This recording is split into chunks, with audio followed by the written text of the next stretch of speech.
इस्लामाबाद में मजहबी जमात के एहतजाज और पाक बांग्लादेश क्रिकेट मैच के बाद सख्त सिक्योरिटी इंतजामात और साथ ही अहम शाहराहों की बंदिश के बाद सुबह से शहरियों को शदीद मुश्किलात का भी सामना है, जबकि इस्लामाबाद के रेड जोन को गुज़िश्ता रोज से ही कंटेनर रखकर बंद किया जा चुका है।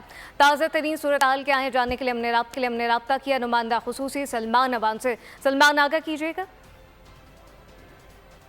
जी बिल्कुल, मैं इस्लामाबाद में जोन के नादरा चौक में मौजूद हूँ। नादरा चौक रेड जोन में एक एंट्री का पॉइंट है और नादरा चौक के साथ साथ रेड जोन में इस वक्त एंट्री के जितने पॉइंट्स हैं, जिसमें सरीना चौक है और उसके अलावा एक्सप्रेस चौक है, वो बंद किए जा चुके हैं। यहाँ पर ट्रैफिक के लिए डाइवर्जन्स लगाई गई हैं। रेड जोन में एंट्री के लिए इस वक्त सिर्फ और सिर्फ मारगला रोड का रास्ता खुला है। इस्लामाबाद रावलपिंडी के अंदर कल से ही एक टेंस सिचुएशन जो है वो देखी जा रही थी। एक तरफ तो यहाँ पर इस्लामाबाद और रावलपिंडी में क्योंकि मैच जारी है पाकिस्तान और बांग्लादेश की क्रिकेट टीम के दरमियान रावलपिंडी क्रिकेट स्टेडियम में, तो सरीना चौक से लेकर क्रिकेट स्टेडियम तक पहले ही सिक्योरिटी का रूट होता था और फिर पाकिस्तान तहरीक इंसाफ की जानिब से आज तरनौल के मकाम पर जलसे का ऐलान भी किया गया था। और इसके अलावा एक मजहबी जमात की जानिब से रेड जोन में सुप्रीम कोर्ट में अहम समाअत के मौके पर एहतजाज का भी ऐलान किया गया था।